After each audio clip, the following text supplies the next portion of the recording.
السلام علیکم ګرانو مینوالو کامران ارمانی یو ځل بیا د ذوالفقار کیب صاحب د پښتو پیج لاړه تاسو ته مخاطب دی نن ډېر زیات خوشحاله یم چې په څنګ کې را سره د صوابۍ د سیمې د ټانکوی کلي اوسېدونکي خلپان قادر حیران راسره ناست دی چې تعارف محتاج نه دی ښکلې ښکلې غزلې لیکي او د غزلو نه به نن خوندونه اخلو نو خلپان حیران صاحب خپل پروګرام کې په راتګ درته هرکلی ویل ډېره مننه په خیر علي کامران ارماني صاحب چې په خپل دوره ښکلي پروګرام کې ماله مقرره کړه ډېره مننه ډېره مننه ستاسو چې دا راته ووایئ زموږ پروګرام ته دې څه راوړي دي ستاسو پروګرام ته خو مې یو دوه غزلې راوړي دي نو تاسو به هم خوندونه واخلئ او کتونکي به هم خوندونه والي ډېره مننه خلپان صاحب موږ ته غزلې وایي او د غزلو نه به خوندونه اخلو خو د سید نبی عاجز صاحب د غزل په یو څو شعرونو ولا بلنه ورکوم چې جاړي په خیالونو کې د چا لیونی شوی دی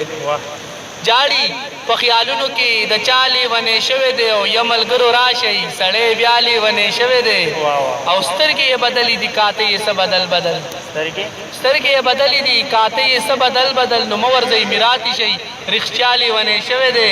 او کله کله نیمه شپه په چغو جاړي کله نیمه شپه په چغو وجاړي نو کله سر شي په خندا لیونی شوی دی او دا سړی خو روغ جوړ ماسخوتن مانځله تللی و حیران صاحب دا سړی خو روغ جوړ ماسخوتن مانځله تللی و دا جوړې خوبونو کې بېګا لیونی شوی دی او نورې د عاجز د لیونتوب خبرې مه کوه جنید علي شاه نورې د عاجز د لیونتوب خبرې مه کوه او بس کمړې دغه خو پخوا لیونی شوی دی نو خلپان حیران صاحب مینوال سترګې بلار دي غزل راته ډالۍ کا چې په شریکت نه خوندونه واخلو غزل څو شعرونه دي چې قربان د جانان غم مې په سر تاج دی سو کما د جانان غم مې په سر تاج دی سو کما زما په زړه د جانان راج دی سو واه ډېر اعلی زړګي ډېر اعلی د خپل ښایست زکات په زبرګه کې جوړ نه وباسئ د خپل ښایست زکات په زبرګه کې جوړ نه وباسئ دلته کې هر مین محتاج دی سو کما ډېر اعلی زړګي ډېر ښه دی او مین پکاڼ ولی وجود ټول زخمی شي مین پکاڼ ولی وجود ټول زخمی شي ستاسو د کلي دا رواج دی سو کما ډېر اعلی زړګي بیا راته ووایه مین پکاڼ ولی وجود ټول زخمی شي ستاسو د کلي دا رواج دی سو کما ډېر ښه دی او یا پښتنو دا رواجونه مو په سین لاهو کوي یا پښتنو دا رواجونه مو په سین لاهو کوي او هر چاته ګران د لور خور داج دی سو کما ډېر ښه دی زړګي بیا راته ووایه یا پښتنو دا رواجونه مو په سین لاهو کوي هر چاته ګران د لور خور داج دی سو کما ډېر اعلی زړګي ډېر ښه دی حیرانه مه کو ترې ګیلې هغه په بړک خاندي حیرانه مه کو ترې ګیلې هغه په بړک خاندي او زما د یار دغه مزاج دی سو زما په زړه د جانان راج دی سو ډېر اعلی خرپان صاحب بل غزل راته ډالۍ که چې په شریکت نه خوندونه واخلو ضرور دی قربان بل غزل یو څو شعرونه دي چې زه یم د کلي ته د ښار سړی زه یم د کلي ته د ښار سړی او زه یم ساده او ته فنکار سړی واه بیا راته ووایه زړګیه زه یم د کلي ته د ښار سړی او زه یم ساده او ته فنکار سړی ډېر ښه دی او تا چې د بڼو په غوښو ویشتی دی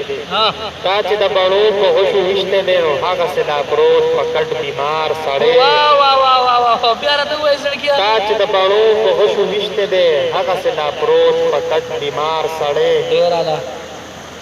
دمله به درځمه ستاسو کلي ته دمله به درځمه ستاسو کلي ته دلته کې خوړلې د ښامار سړی واه ډېر اعلی زړګیه ستا راتلو ته سترګې نیولې دي ستا راتلو ته سترګې نیولې دي او لویه لار کې ناست په انتظار سړی او خیښې رورولۍ په بدو واړوي خیښې رورولۍ په بدو واړوي او هر ځای کې اوسېږي یو مکار سړی ګرانه بیا راته ډالۍ که خیښې رورولۍ په بدو واړوي هر ځای کې اوسېږي یو مکار سړی او ښار د پښتنو کې به اوس امن شي کمان صاحب قربان ښار د پښتنو کې به اوس امن شي هلته رالېږلې د سرکار سړی لاجواب زړګي بیا راته ووایه ښار د پښتنو کې به اوس امن شي هلته رالېږلې د سرکار سړی ډېر ښه دی ټول عمر پردو غمونو وخوړم ټول عمر پردو غمونو وخوړم ځان ته یم حیران زه یم غمخوار سړی ډېر اعلی خلپان حیران صاحب لاجواب غزل دې راته ډالۍ کړو دا راته ووایه شاعري د کوم وخت نه کې شاعرو خو یاره د وخت خو ښه د 2009-2010 نه خو هغه ټایم څه ملګري راسره نه داسې نو بس لیکل به مې بوټوټې به پراته وه بس چې زاړه به شي نو به مې غورځول. ډېره مننه حیران صاحب دا راته ووایه چې د کوم شاعر نه ډېر زیات متاثر یې؟ یاره نو متاثره خو کتابونه مې داسې ډېر نه دي کتلي د صوابۍ د صوابۍ سیمې چې کوم شاعران دي نو د هغوی مې کتلي دي ډېر. نو د تسکین مانیروال صاحب کتاب مې خوښ دی